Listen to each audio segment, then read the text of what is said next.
Hi guys, ako po si James Chibacot from Masbate City at Senior High School at nautosan kami na mag-vlog tungkol sa why incoming senior high school student must choose your track. Yan po yung tanong na kailangan namin pag-usapan sa aming vlog. At ito na po yung babasahin ko lang po dahil hindi ko naman po alam yung ibang information tungkol sa pinili kong strand na General Academic Strand. At nag-search po ako ng mga information tungkol dito at simulan ko na po. Why incoming senior high school student must choose your track? Every student in senior high school should make a choosing among the given tracks in senior high school, such as academic, technical, vocational livelihood, sports and arts and design, and academic track. It includes 3 strands: ABM, UMS, and STEM. We should always choose the track that we want because it is important for us students of senior high school to have more knowledge and strength to our dream course that we really want to achieve before graduating senior high school. And from this track, we can learn how to manage our time and what we want in the future. From learning to these tracks, we can have business as a student. We can also have an part-time and to know more what we can know from these tracks. General academic strands or CAS. While the other strands are career specific, the general academic strand is great for students who are still undecided on which track to take. You can choose electives from the different academic strands under these tracks. These subjects include humanities, social sciences, applied economics, organization and management, and disaster preparedness. What are the subjects in this strand? Some subjects offered are humanities, social sciences, applied economics, organization and management, and disaster preparedness. Humanities, making a Da Vinci in you. Humanities can be any of the specialized subject in the humanities in social science or UMS strand. This could be creative writing, malikhaing pagsulat, introduction to world religious and belief system, creative non-fictions, trends, networks, and critical thinking, and 21st century culture. Social science. Want to become the next president? Social science subject can be Philippines politics and governance, community engagement, solidarity, and citizenship. Disciplines and ideas in the social science. Disciplines and ideas in the applied social science. Applied economics. Gearing up to the new Maringwini, applied economics will discuss basic economic problems of the country, analyze market structures, and study strategies to minimize negative impact and maximize positive impact of business in the community. Organization and management, thinking of managing an enterprise. Organization and management introduce students to analytical tools like politics, economics, social, and technology, or PEST, and strengths, weaknesses, opportunities, and threats, or SWOT, that can be used when starting business ventures. Next is disaster readiness and risk reduction. Through disaster readiness and risk reduction, students will analyze disasters from different perspectives, explain and differentiate disasters, and identify areas that are exposed and prone to destructive calamities. If you are still looking for the right strand or if you already have made a decision, you can take electives from the specialized subject on any other track or strand to help you with your choice. Ngayon, pupunta naman tayo sa the advantages of taking the general academic strand. It seems logical that every senior high school student is partial to his chosen strand. Learning anything interesting is always cool after all. But for those who are truly curious about pursuing the general academic strand in senior high, is a rundown of what the most determined grad students have to say about it. Today's K-12 generation is offered three educational tracks.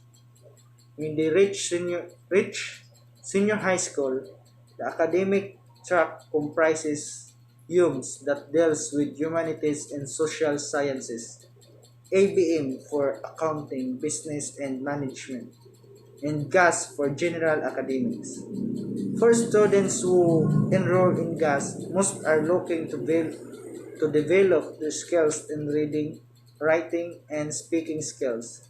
In short, GAS students are being groomed as professionals who serve people through ideas and communication.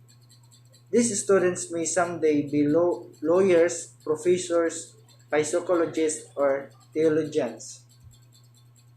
We've asked a few senior students who are proud GAS enrollees, and here are some of things they have to say about the advantages of taking this particular strand. GAS has class, and by class, we don't mean your actual class lectures, but instead the great selection of subjects a student can take within the strands such as disaster preparedness, risk reduction, and organization management, among others. Imagine learning how to deal with common and not so common problems that most adults face and being able to formulate solution of your own. Now, that's something worth studying for. Most students find that these topics interesting in how they are both necessary for any job and how they serve a concrete foundation to a specific specialization when they enter college. This trans also offers flexibility for students who are still on the fence about what course to take in college, at- as it gives them experiential education and produce of the other strands offered in senior high school. You can select a good mix of subjects. GAS also offers a host of subjects from the other senior high school strand, namely UMS, ABM, and STEM. Students may choose to take these subjects simultaneously. Among better subjects to look into that are available in GAS are Philippines politics and governance, community engagement, creative writing, and applied economics, among many others. This subject gives senior high school students general overviews on what they can learn about in college depending on their chosen courses. The most likely ones to take if you're a GAS graduate are those that have to do with communication art, education, journalism, philosophy, literature, and political science. However, that student may also choose other tertiary disciplines that are more inclined to the other strand because that's just how versatile the general academics strand develop its students. Guest students are like Boy and Girl Scouts. Guest students are always prepared for college like scouts on a camping trip. That is if the students already knows what course he'll be taking up upon graduating senior high. This is because GAS makes it more convenient for students to pick the subject and strands they need to take in order to pursue higher education. Like any other senior high school strand, students will always encounter challenges, but the trade-off is how they can discover the true disciplines and what college course they can excel the best.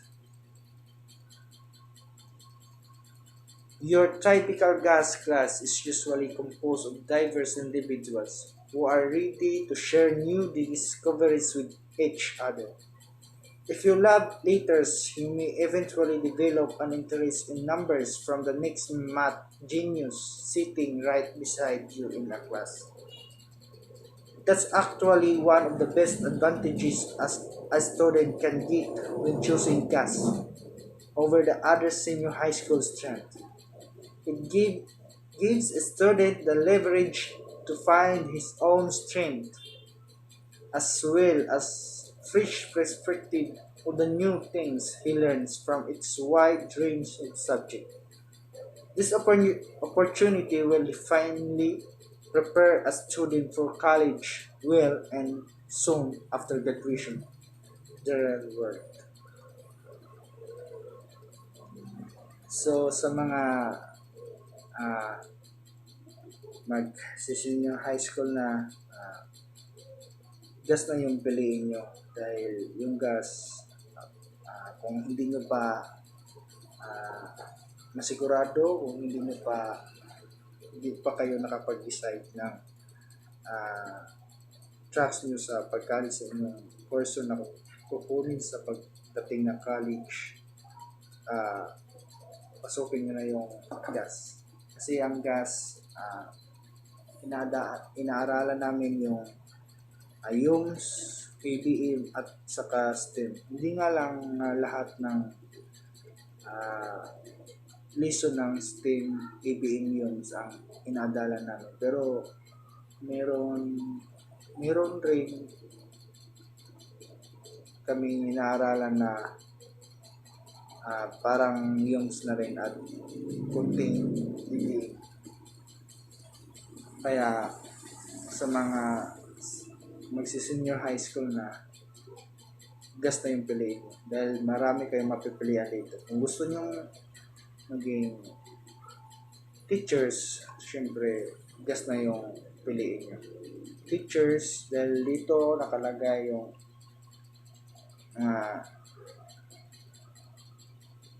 mga meron na wait na hanapin ko yung mga trabaho na makukuha mo dito sa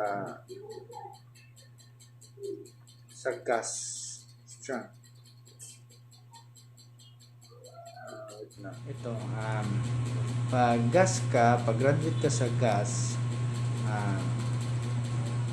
pwede kang kumuha ng communication arts, pwede kang maging education or journalism or pigbalita, philosophy, literature, and political science. Pero pwede rin mag kumuha ng ibang track pagdating ng college. Depende rin yan sa iyo kung anong kukunin mo pag nakapag-decide ka na sa gusto mong kunin sa college. Pwede kang pagdating ng college pwede kang mag-iba ng iyong kwan dahil nakapag-decide ka na. At yun lang, hindi naman talaga ako masyado sa gas kasi hindi ako mahilig magkulikot ng mga information tungkol sa gas. Answer lang ako ng answer, hindi ko naman inintindi kasi mahirap ngayong mag-intindi sa palagayan natin ngayon kasi ayun nga, pandemic, nasa phone at module lang tayo at walang teachers na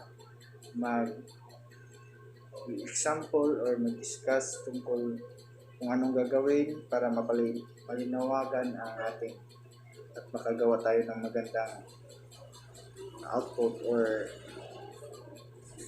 uh, vlog. At syempre hindi pa rin ako nakapag-try ng ganito, kaya parang hindi naman ata vlog yung ginawa ko, pero ginawa ko to para meron ako mapasa sa aming sa e-teach namin, subject e-teach. And wait lang, hindi ko pa pala na basa sa inyo kung anong mga subject sa gas. Wait lang, babasahin.